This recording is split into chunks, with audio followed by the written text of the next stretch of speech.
tardes, queridos amigos televidentes, dándole la bienvenida a otra entrega más de Medicina de Cuerpo y Alma. Y hoy, junto a mi compañera, la doctora Albaluz Rodríguez, médico dermatólogo, tendremos un interesante programa. ¿Cómo está, doctora? Bien, Buenas tardes. doctor, ¿cómo se siente? Bien, como siempre, nuestra acostumbrada cápsula dermatológica a cargo de la doctora Albaluz, que hoy tratará sobre un tema muy de moda, que es la epidemia de sarna que se ha desatado en Haití. Y yo les hablaré sobre, a petición de un amigo de los medios, sobre la enfermedad de Peyronie. Y tendremos como invitada hoy a la doctora Sachi Davis Santiago Calderón, médico psiquiatra, pediátrica, experta en niños, quien nos disertará sobre temas de actualidad. Exacto. No se pierda, siga con nosotros después de la pausa.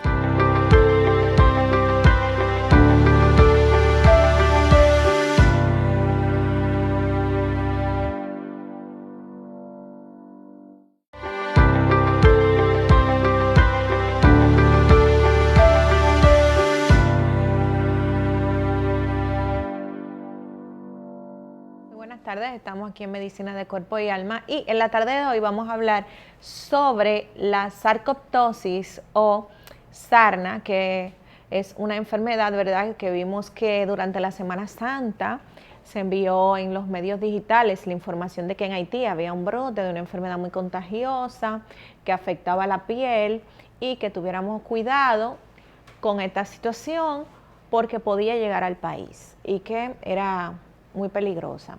Realmente la sarcoptosis, la escabiasis, la rasquiña y todos esos términos pues no son más que lo mismo. Son sinonimias de enfermedades causadas por picadura de ácaro o también llamados aradores, que las personas le dicen aradores. Esta condición realmente es endémica de nuestro país, quiere decir que nosotros todo el año tenemos casos de sarna en la República Dominicana. Como la vía de transmisión, como se pega la enfermedad, es por contacto directo, quiere decir piel con piel o con objetos contaminados, es muy difícil realmente que haya un caso de un brote masivo de esta condición, porque con las medidas de higiene nosotros limitamos la enfermedad. Sin embargo, si fuera por vía respiratoria, sí esperaríamos que hubiera un brote grande o que se diseminara más pronto, pero como la enfermedad se adquiere por contacto directo con estos objetos contaminados con el ácaro, entonces no esperamos que haya realmente en verdad un brote muy grande ni nada por el estilo. La República Dominicana cuenta con todas las medidas, personal capacitado, medicamentos para afrontar cualquier brote de sarna. Y además que la sarna no solamente es tratada por dermatólogos, cualquier médico general, pediatra, ginecólogo tiene la capacidad de tratar una escabiasis. Por lo que si usted presenta picazón en su cuerpo en la noche, más que en el día, le salen bolitas de agua y hay más miembros en su casa con la condición, porque las alergias no se pegan y la gente se confunde la sarna con alergia. Realmente no pueden haber 5 personas con alergia en una casa, no es alergia, regularmente es escabiasis. Lo ideal es visitar un especialista o ir a cualquier subcentro de salud de atención primaria en donde usted puede ser visto por un médico, porque cualquier médico está dotado de la capacidad de tratar un caso de escabiasis. En la botica popular y en esas farmacias pueden encontrar también, previo chequeo médico, los productos para tratar la escabiasis, que no son caros, son de fácil adquisición y se debe tratar toda la familia. Lo que nosotros nos recomendamos primero es la automedicación, de que usted se trate por su cuenta, ni que utilice remedios caseros, ni tampoco que utilice nada para fumigar los colchones como los insecticidas. Los ácaros son parásitos que no lo podemos ver a simple vista y existen pues spray que son para eliminar los ácaros específicamente, que no le hacen daño al ser humano. No es lo mismo que el Baygon. Usted no puede echarle, por ejemplo, por decir, un spray insecticida o cualquier otro spray desinfectar que no sea para ácaro. ¿Por qué? Porque los que son específicamente para ácaro no hacen daño al ser humano. Entonces, también hay otras medidas para quitar el ácaro de la superficie de las camas, como planchar las camas o darle calor, o lavar la ropa con agua caliente, cambio de sábana. Son medidas importantes porque esto está fuera del cuerpo. Entonces, lo que usted presenta todos los días, la picazón es picadura del insecto, del ácaro. Entonces, lo que tenemos que hacer es quitarlo de la superficie, limpiar, cambiar las sábanas y todo lo demás. Y tratar a toda la familia. No hay por qué alarmarse, pues la Sociedad Dominicana de Dermatología emitió, ¿verdad?, un comunicado de que no tenemos por qué alarmarnos, y se han presentado durante la semana varias entrevistas, se han hecho publicaciones en periódicos, publicaciones también en medios digitales de la sociedad, enseñando, orientando de que no tenemos que alarmarnos y que lo ideal es visitar un médico para tratar esta enfermedad. Hasta aquí mi cápsula en la tarde de hoy. Luego de esta pausa viene el doctor Estrella a hablarnos sobre la enfermedad de Peyronie. Y no se pierdan la entrevista de hoy con la doctora Sechi Davis Santiago, médico psiquiatra infantil, quien nos va a hablar sobre el autismo. Nos vamos a una pausa y luego regresamos.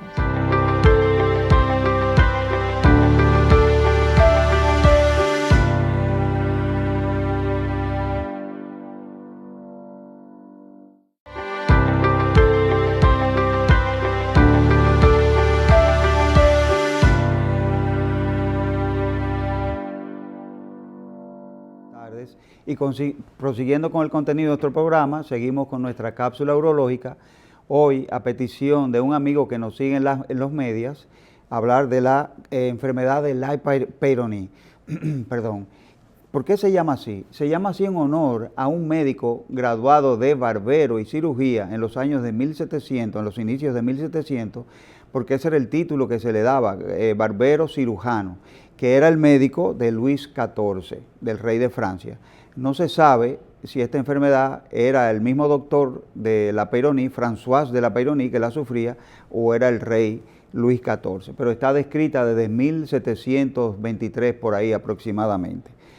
¿Qué es el Peyronie? Es una placa cicatricial de tejido fibrótico que se forma en la membrana que cubre el pene, que cubre los cuerpos cavernosos específicamente, que se llama la albuginia, que está por debajo de la fascia de Buch, que es una fascia ya más de tipo muscular. Ahí se ve una gráfica donde se ve que la incurvación se produce hacia el lado de la placa.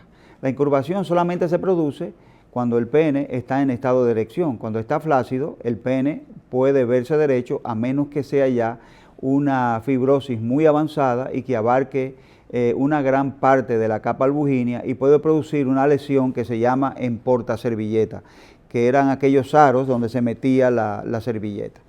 Pues hay factores asociados con la enfermedad de Peyronie. Se ve en 1 de cada 100 hombres en cierto mayor o menor grado, y puede estar asociada a diabetes, a fumar cigarrillos, a medicamentos antihipertensivos como los beta bloqueadores, pacientes con problemas autoinmunitarios del colágeno, pacientes que sufren de fibrosis peritoneal, personas con contractura de Dupuytren, personas con contractura de Kerbein y esclerodermia y lupus y hasta artritis reumatoidea. El diagnóstico, la presentación de esta enfermedad se hace porque se divide en la fase aguda, que es cuando comienza la enfermedad, y la fase crónica.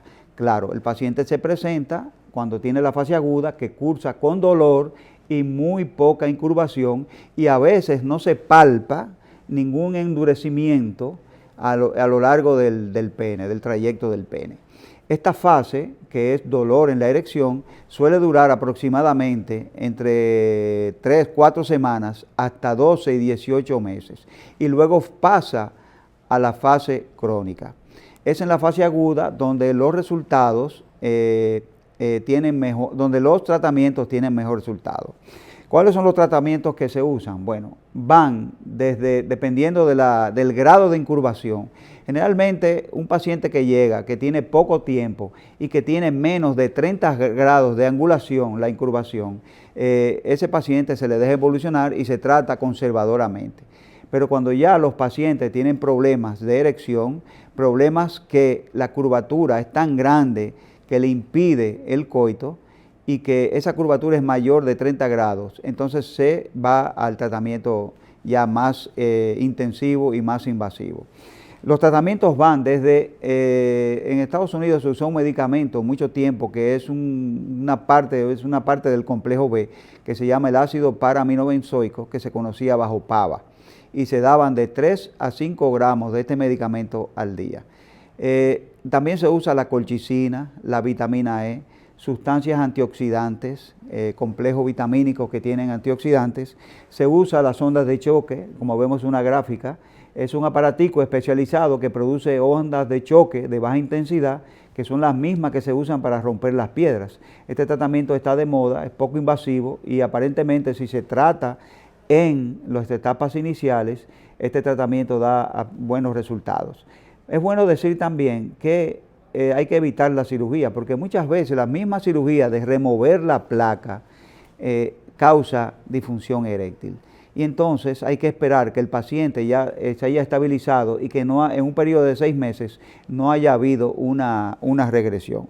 Otro tratamiento también que está de moda últimamente es la inyección intralesional de sustancias que van desde los corticosteroides hasta pasando por el verapamil, que es un antihipertensivo perteneciente al grupo de los antagonistas del calcio, colagenasa también, que es una colagenasa sintética, pero es derivada del género de bacteriano de perfringens, de los Clostridiums, que producen la gangrena y producen una enzima que va disecando el tejido conectivo para expandirse. Eso es lo que produce la enfermedad de Fournier, la gangrena pélvica y la gangrena también que tenemos en las piernas.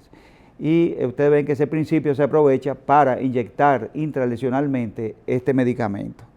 Hay que esperar, como le digo, porque un 30% de los pacientes, o más todavía, cerca casi del 50%, evoluciona y la fibrosis regresa y se logra una normalización de la incurvación en aproximadamente ese porcentaje, un poco más de un 30%. Por eso los métodos quirúrgicos deben esperarse hasta que el paciente haya estabilizado la lesión. Ahí se ve una gráfica de la inyección intralesional de tanto de cortisona, de orgoteína, que es una inhibidora de la enzima peróxido dismutasa, y la colagenasa, que se llama comercialmente Xiaflex. Hasta aquí nuestra cápsula urológica. No se pierda el siguiente segmento a cargo de la doctora Sachideivis Santiago Calderón, médico psiquiátrica de pediatría. No se pierda, luego de la pausa, siga con nosotros.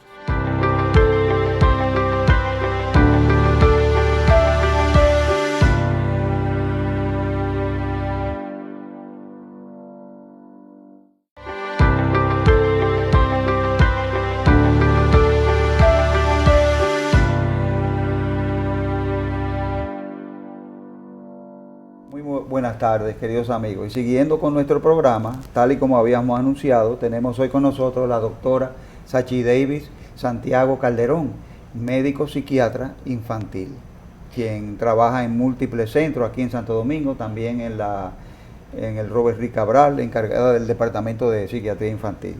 Doctora, esto de la psiquiatría infantil es bastante curioso porque ¿de qué edad hasta qué edad abarca este periodo en que usted atiende estos problemas en adolescentes y niños menores? Prácticamente, doctor, desde el nacimiento. Desde el nacimiento.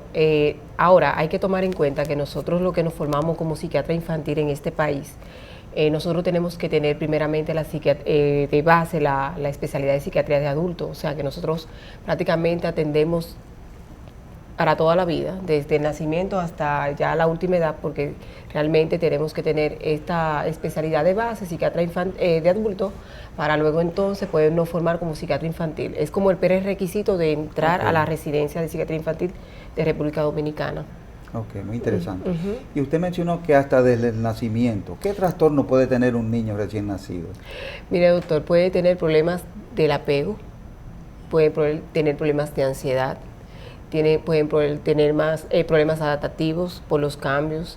Claro está que a temprana edad es muy difícil prácticamente detectarlo, pero ya desde que el niño comienza a tener, desde los meses podemos tener incluso lo que se llama la depresión anaclítica, que es cuando los niños los separan de la madre tiene que salir, que hay un apego abrupto Eso casi no se habla de eso porque realmente nadie va a creer que un niño pequeño va a tener depresión.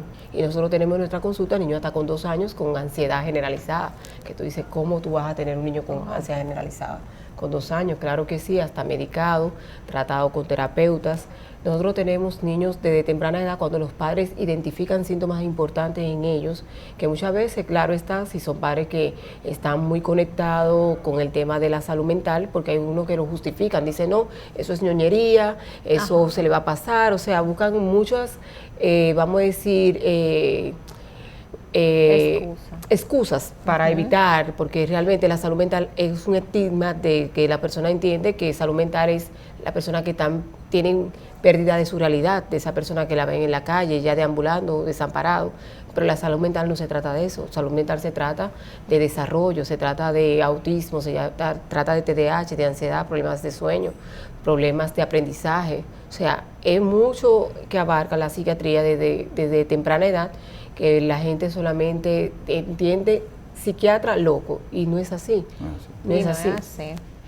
Nosotros quisimos invitar a la doctora al programa porque en este mes de abril se celebró el Día Mundial del Autismo, y en muchísimas programas de televisión empecé hablando de autismo, pero en la República Dominicana todavía no sé si es que se carece de información sobre autismo, y tal vez hasta por la misma crianza, porque muchos niños a veces pueden dar síntomas de autismo y los padres decir, por ejemplo, si no habla, no, es que tu tío hablaba tarde, tu tío habla a los 5 años, no, pero la familia de nosotros hablaba tarde, entonces no hay como una educación realmente, muchas veces ni siquiera por los, vamos a decir, hasta los escolares que sean que identifiquen algún tipo de signo de que pudiera tratarse el autismo. ¿Usted podría decirnos cuáles son esos signos que puede dar un niño y a qué edad se diagnostica una persona con autismo? Mira, Alba Luz, lo que tú acabas de mencionar es muy típico. Los padres comienzan a justificar que porque el niño no habla es porque cada niño tiene su proceso, cada niño tiene su edad, que un niño es diferente. Si bien es cierto, una de las cosas que mueve a los padres mayormente, no importa los síntomas que ellos puedan identificar, las madres son las primeras que se dan cuenta, principalmente cuando ya son madres que han tenido otros niños, porque cuando son primerizas a veces carecen de tener conocimiento, porque no han tenido un sobrino, no han tenido un primito, alguien en la casa que no ha tenido experiencia, pero cuando las madres han tenido ya niños normotípicos que no han tenido el trastorno o la condición, son madres que realmente comienzan a notar diferencia, pero comienzan a tener excusas para amortiguar y evitar, porque no es fácil cuando tú tienes un niño que tú estás teniendo proyección a futuro y que ahora tú entiendes que hay de por sí tener un niño y tener la responsabilidad de una crianza es difícil. Ahora tú saber que tiene una situación donde tú vas a tener que buscar apoyo médico, terapéutico. Sin embargo, la mayoría de los niños van a las terapias principalmente por la falta de comunicación en el habla. Los papás, eso es lo que lo mueve. Cuando ya tienen 4 o 5 años, que comienzan a comparar los niños que van al colegio, que los mismos profesores comienzan a decir, pero mira, el niño habla poco. O por tener esta falta de comunicación, los niños comienzan a tener problemas de conducta, porque al no tener la capacidad de interpretar o decir lo que quieren, se frustran y se irritan mucho. Y esta irritabilidad son lo que realmente mueve muchas veces a los padres a llevarlo, y principalmente terapia del habla, pero ya por la conducta, entonces los mismos profesores dicen, mira, tienen que llevar a un psicólogo, porque nunca como que de una vez van a un psiquiatra o un neuropediatra, siempre van donde un terapeuta, y ya dependiendo del expertise que tenga el terapeuta, te lo deriva, o ellos mismos dan el diagnóstico. Muchas veces, a veces pasan 2, 3, 4 años y ven que las terapias del habla no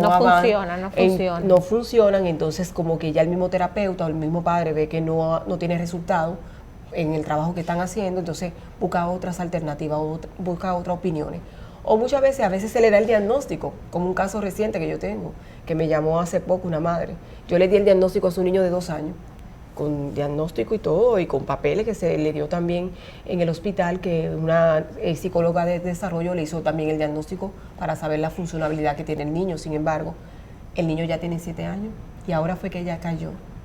Y me dice, asumió. Pero fue porque ella fue donde otro colega, y el colega le dijo, pero Sachi Devi te dio el diagnóstico de los 2 años. Deja la negación. Es como una negación, sí. Pero eso está descrito, incluso está descrito en los libros, que los padres pueden ir a donde 4 o 5 especialistas hasta ya como sentir la tranquilidad y la seguridad, porque hay una negación, porque eso es una herida narcisista, Claro. con relación al tema de la proyección que ellos tienen con los niños. Y también puede generar sentimientos de culpa en los padres, que fueron ellos que causaron ese problema en el niño por haber fumado, por haberse un día tomado algún tipo de bebida, o, ¿te entiendes? Esa es otra cosa, que muchas veces los padres andan buscando de quién es la responsabilidad. Eso es, cuando usted comienza a preguntar antecedentes patológicos familiares, dicen, no, eso es de parte de la mamá, eso es de parte del papá.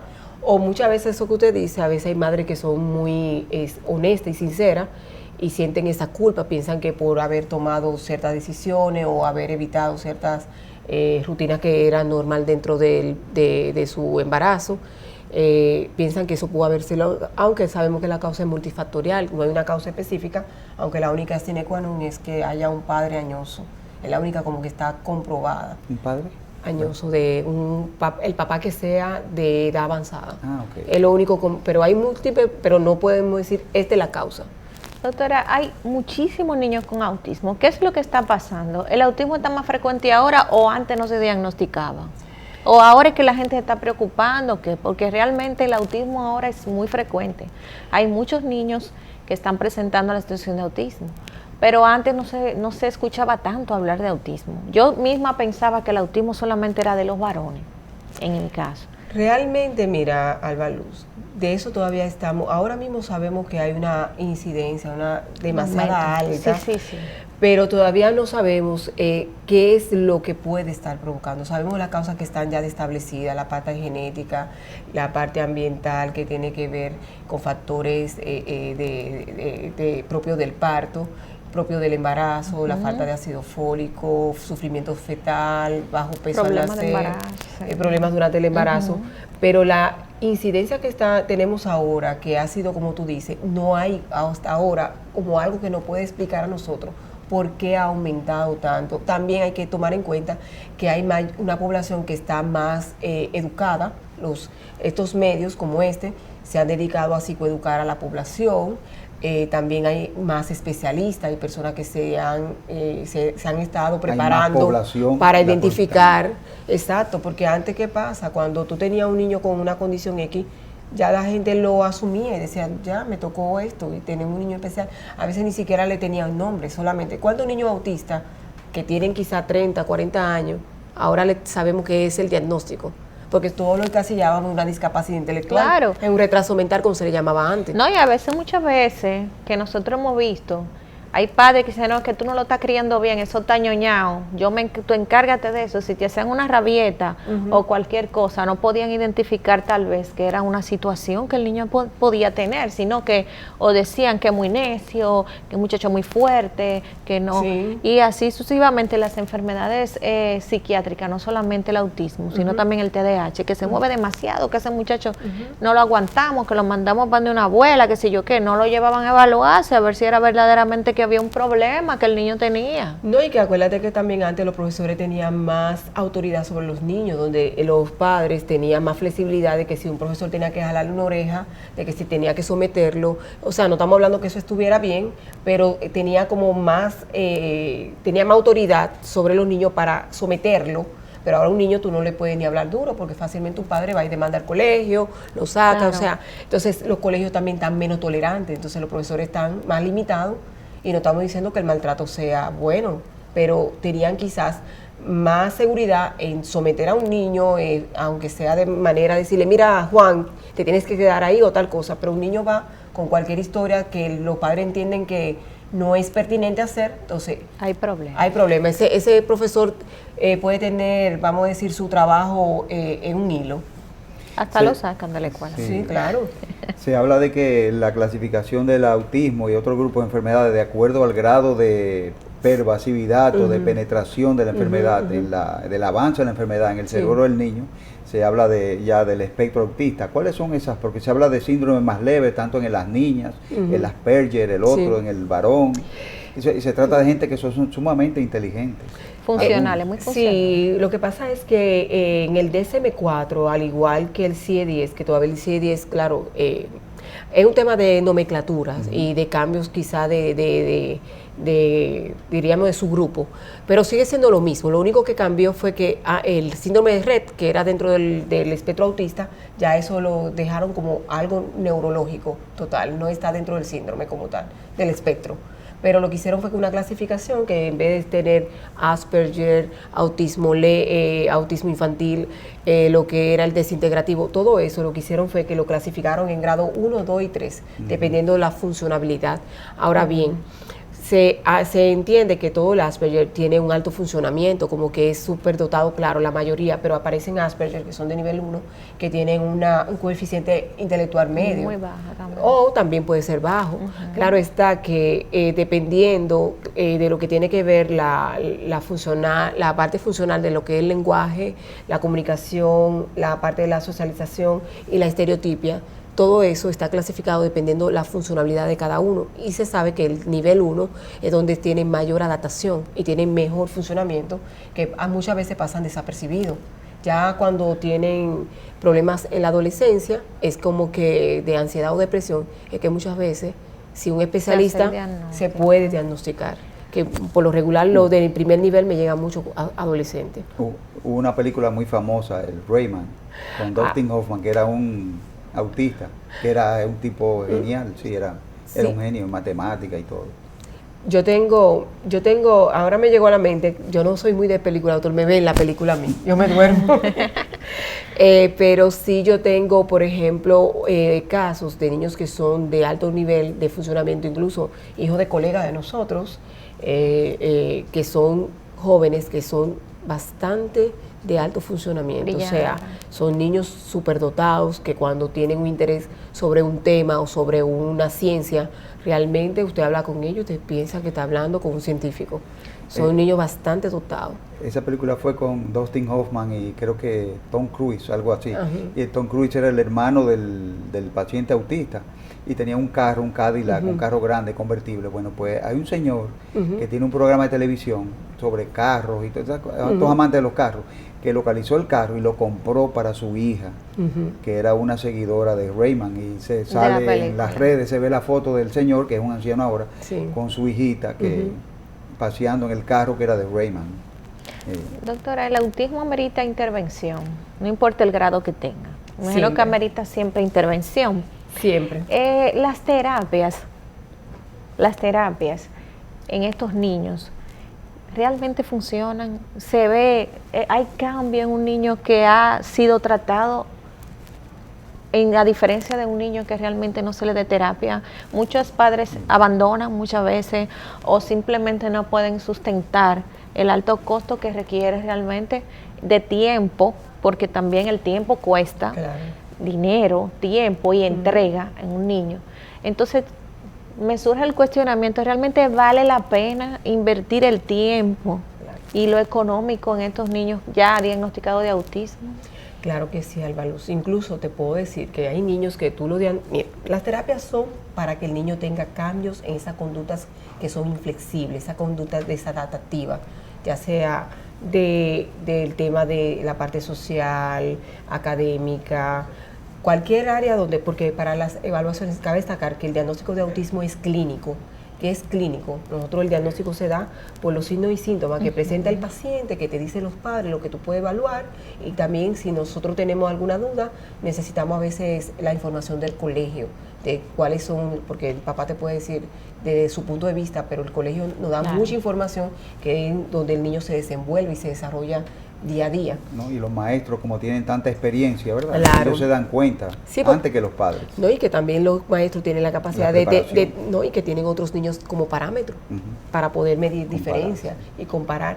Sin embargo, muchas veces, porque los padres ven algunas actitudes y ciertas conductas en su niño, ellos la manejan y la hacen de manera autodidacta y los niños cambian ciertas conductas y el papá ni siquiera muchas veces sabe que está frente a un niño que tiene una condición, que luego cuando son diagnosticados, que tú como experto te das cuenta que está frente a un niño que tiene la condición, tú comienzas a preguntarle retroactivamente cosas que ya el niño no hace. Te dice, sí, antes lo hacía.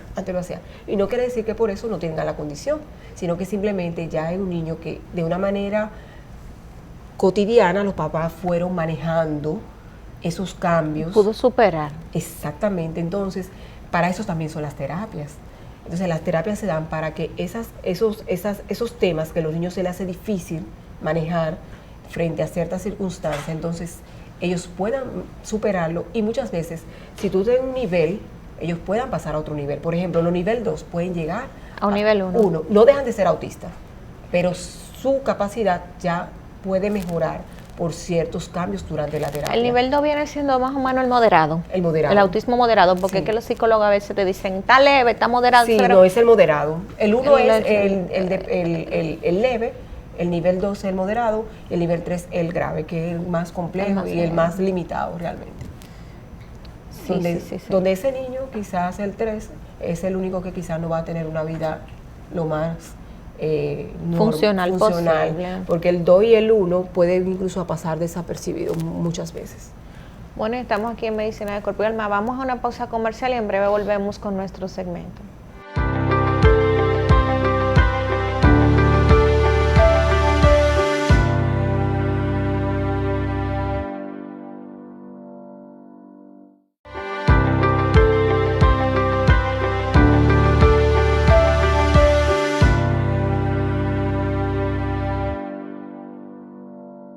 De Cuerpo y Alma, y en nuestro segmento Conversando con el Invitado estamos compartiendo con la doctora Sachi Davis Santiago, médico psiquiatra y especialista en psiquiatría infantil, y estamos hablando acerca del autismo. Doctora, nos interesaría que educáramos a la población y usted nos diera pues esos tips de cuáles son los signos tempranos que pueden alarmarnos a nosotros los padres y que nos pueden hacer pensar que pudiera el niño cursar con autismo. Mira, hay 3 variantes que son importantes de tomar en cuenta, que es como una triada que manejan los niños que tienen esta condición. La alteración en la interacción social. Por ejemplo, los niños que tienen autismo se les dificulta, o sea, no les interesa, no es que se les dificulta relacionarse con su medio ambiente. Incluso tú ves los niños que pueden estar en un lugar que pueden haber otros niños y no les interesa. Están en su mundo. Están en su mundo. En su mundo. Y realmente se supone que lo normal, lo que se espera es que un niño cuando ve a otro niño se juegue y se relacione y quiera brincar, jugar, hablar.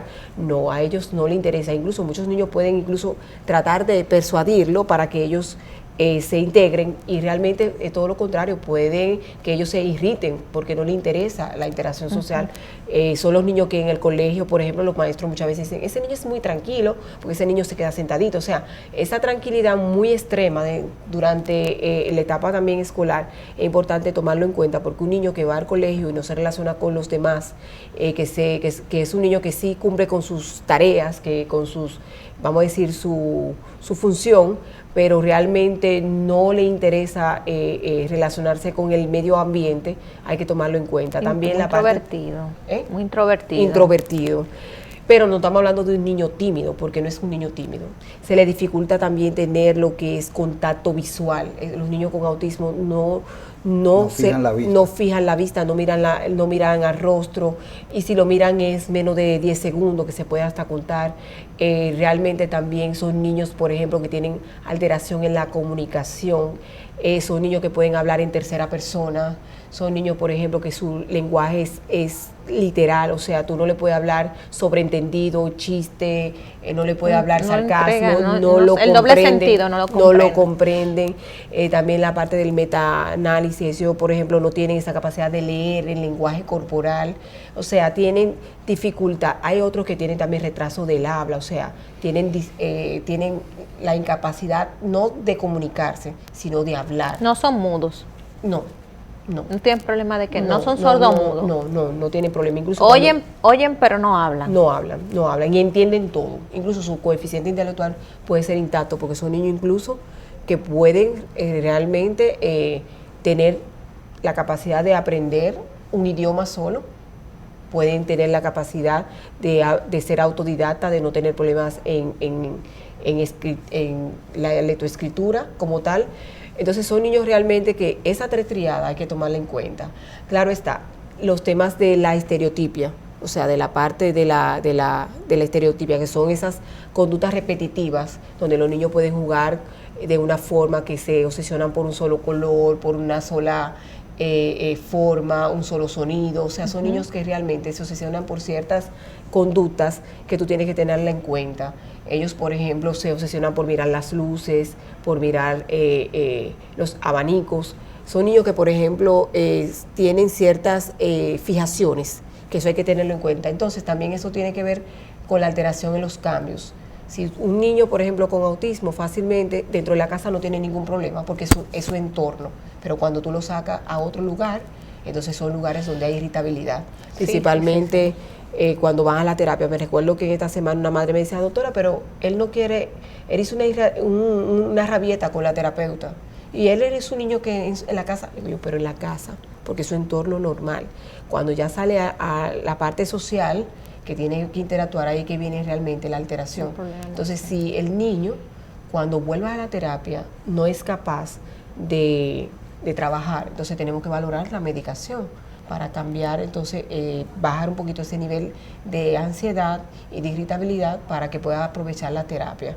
Eso es una de las cosas que es importante. Ellos tienen alteración a veces en la parte de lo que son lo perceptiva, gustativa. Hay algunos niños, por ejemplo, con autismo que son selectivos con la comida. Les gusta ya sea un sabor, una textura, un tipo de comida, o a veces ninguna, o solamente la leche o el arroz blanco. O dicen que son malos comedores, y realmente no es que sean malos comedores, es una cuestión sensorial muchas Sensorial, veces. Exactamente. Por ejemplo, a algunos no les gusta lo líquido, a algunos solamente les gusta lo sólido, lo semisólido, o los olores. Hay niños, por ejemplo, con autismo que tienen alteración en la percepción auditiva, que no toleran los sonidos, que muchos se tapan los oídos, y hay algunos, por ejemplo, que les gustan los sonidos y buscan cómo producirlo. Hay algunos, por ejemplo, que tienen alteración en la parte sensorial a nivel táctil, que ellos, por ejemplo, con cualquier cosa le molesta, incluso hasta los sellos de la ropa. Hay padres que tienen que quitárselo, no toleran a veces los zapatos, una prenda de vestir. O muchos de ellos, por ejemplo, en ese caso puede ser que hasta se den un golpe y ni siquiera lo sientan. O sea, al dolor. Al dolor, exacto. Ellos pueden tener múltiples alteraciones. Estos son de los signos y síntomas que tenemos que tomar en cuenta, que son, no estamos hablando por una sola ocasión, estamos hablando de que estas conductas son repetitivas, con frecuencia e intensidad, porque muchas veces tú puedes tener personas que tengan un poquito de todo esto y no tiene que ser del espectro, porque todos tenemos en algún momento alteración de cualquiera de estos síntomas, porque también hay que tener en cuenta, sino que tiene que haber signos y síntomas que cumplan criterios para dar el diagnóstico de autismo. Usted hace un momentico mencionó la palabra medicación. Sí. ¿Se medican los autistas? ¿Hay algún neurotransmisor o algo que conectado al autismo? Lo que pasa es que ellos pueden tener alteración conductual, ellos pueden tener lo que son las comorbilidades, que vienen siendo propiamente la irritabilidad, que es muy frecuente en ellos, una de las que mencionaba anteriormente, por la falta de comunicación. Ellos pueden frustrarse por la incapacidad de hablar. Claro.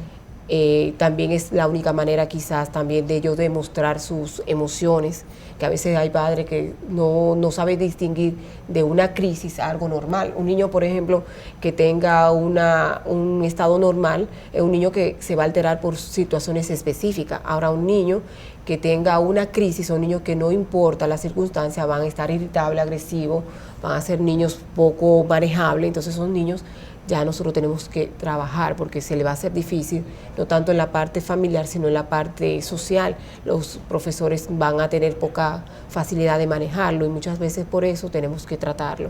Ellos ya a cierta edad pueden tener depresión, ansiedad, se pueden psicotizar, pueden tener trastorno del ánimo, y esas son las comorbilidades que se pueden presentar. Los medicamentos que se le dan a los autistas no es para tratar directamente el autismo, sino las complicaciones como depresión, ansiedad, trastorno del sueño, esquizoide y esas cosas. Sí, exacto, es como la comorbilidad, porque la condición en sí no tiene un tratamiento, al menos que tenga una comorbilidad. Yo le quería preguntar, doctora, porque uno ve muchas cosas. Hay muchas dietas que están asociadas, que si el autista le dan esta dieta, le quitan el gluten, le quitan el esto, le quitan aquello, el autismo mejora. He visto también terapias que le dan en otros países con cables, como los electroencefalogramas, que son terapias que estimulan, porque ahí he visto videos de personas que han dicho que tienen una parte del cerebro dormida, del habla, y le dan unos choquecitos y entonces se activan las neuronas, y venden ese tipo de terapias y venden todo eso en el medio para los niños autistas. Entonces yo quería saber si realmente eso pudiera ayudar. El asunto de la dieta es muy importante porque hay gente que dice, no, porque si tú le quitas el gluten, si tú no le das azúcar, si no le das cafeína, si no le das chocolate, ese niño va a tener otro comportamiento, le va a mejorar. ¿Se ha demostrado verdaderamente que la dieta mejore la condición o que cause cualquier tipo de cambio? Mira, yo no estoy en contra de lo que son las medicinas alternativas, aunque no son alternativas porque estamos hablando de medicina convencional, pero no está demostrado científicamente. ¿Por qué? Porque son, vamos a decir, es como cuando tú quieres comenzar a tener cierta incidencia en ciertos tratamientos para ver si, porque para que haya como algo que tú puedas decir, esto funciona, tú necesitas tener un número. Entonces, una casuística. Exacto, pero nosotros no lo tenemos aún. Claro está, están las, vamos a decir, están las experiencias médicas, están también, vamos a decir, esas experiencias que han tenido los padres, pero eso no quiere decir que por eso está descrito, está determinado de que eso ocurre. Ahora bien, lo de la dieta, por ejemplo, ya de lo que tiene que ver con el gluten y todo, también es igual, eso se ha ido estudiando, pero tampoco, no hay un texto de libro, vamos a decir, como la Biblia de nosotros, de los psiquiatras, de los neurólogos, que nos justifiquen de que eso... Realmente. Ahora sí sabemos que lo que son los estimulantes, como la cafeína, eso a cualquiera, porque tú te bebes una Coca-Colita y yo un cafecito y estamos dormidos, nos vamos a activar, porque es un activador, ¿verdad? Claro. Entonces eso mismo pasa con los niños. Si los niños le damos azúcar, café, van a activarse. Entonces, claro, eso va a inferir en que va a haber una modulación de la inquietud, pero no es que la condición va a mejorar como tal. O se va a curar o se Porque va a quitar. Fíjate que cuando vamos a hacer un electroencefalograma, ¿qué es lo primero que no evitan que usemos? Sí, se dice que no debe de tomar café, Coca-Cola, chocolate. ¿Por qué? Porque eso altera el sistema nervioso. Si está tomando algún tipo de medicación para el asma, que tenga teofilina, también suspender, un estimulante. Tú me entiendes, pero no quiere decir que porque tú también utilices eso o no lo dejes de utilizar, va a provocar un cambio en una condición como tal. Sí, es que se venden muchas cosas, porque entonces una madre desesperada o un padre desesperado con la situación o no muy orientado pueden incurrir en ese tipo de gastos sin realmente tener una solución. Hay pacientes que lo hacen y ellos te traen, vamos a decir, yo tengo un caso, porque voy a hablar de ese solo caso, de una chica que tiene una condición y ella fue a Ecuador. Pero ella gastó solamente en una semana del estudio, que fue la estimulación transcraneal que tú acabas de mencionar, $6,000. No estamos hablando de estadía, de hotel, y nada, pero son una familia de un nivel socioeconómico alto. Ellos traen pero sin embargo, ¿qué le dice el neurólogo que la ve? No puedes dejar tu tratamiento que te tiene tu psiquiatra. O sea, es como son como terapia coadyuvante, pero no realmente vamos a decir no son curativas. No son curativas. Doctora, también se habla mucho de nuestros escolares, no solamente del autismo, sino también del síndrome de hiperactividad con déficit de atención. ¿Está dentro de esto del espectro autista o no? No. ¿Es otra entidad aparte? Es una entidad aparte, pero está dentro de un mismo grupo, porque están lo que son los trastornos del neurodesarrollo, que está el espectro autista, el TDAH, el trastorno de la comunicación, están los tics, están los trastornos del lenguaje, está también los trastornos, la discapacidad intelectual. Entonces sí está dentro de un grupo que solamente se diagnostican durante el desarrollo, que no son diagnosticados. Claro, hay muchos que se pueden dar de adulto, pero no fue que se instalaron en la adultez, sino que se pudieron instalar desde la niñez y quizás diagnosticado. Pero el déficit de atención ahora mismo es muy común. Es muy común. Muy común. Eso es otro tema y vamos a aprovechar que estamos aquí para hacerle una nueva invitación a la doctora pronto para que nos hable del déficit de atención y el síndrome de hiperactividad. Sí, muy contenta de que haya venido porque realmente psiquiatría infantil en República Dominicana hay poco. Yo creo que ella es la primera promoción de nuestro país que tuvo psiquiatría infantil República Dominicana. Esa promoción, yo creo que eran 2 ustedes más. Sí, el doctor Wilson Ureña y yo, los primeros egresados del país. Del país. Ay, qué... Bueno, pues hasta aquí nuestra tercera sesión, hoy con la doctora Sachi Davis Santiago Calderón, médico psiquiatra infantil, que nos ha hablado sobre el autismo. Y tiene que volver prontamente. Y a nuestros queridos amigos televidentes, muchas gracias por habernos sintonizado una vez más y le insistimos en que nos sintonicen nuevamente cada domingo de 2 a 3 aquí en Cinevisión, Medicina de Cuerpo y Alma.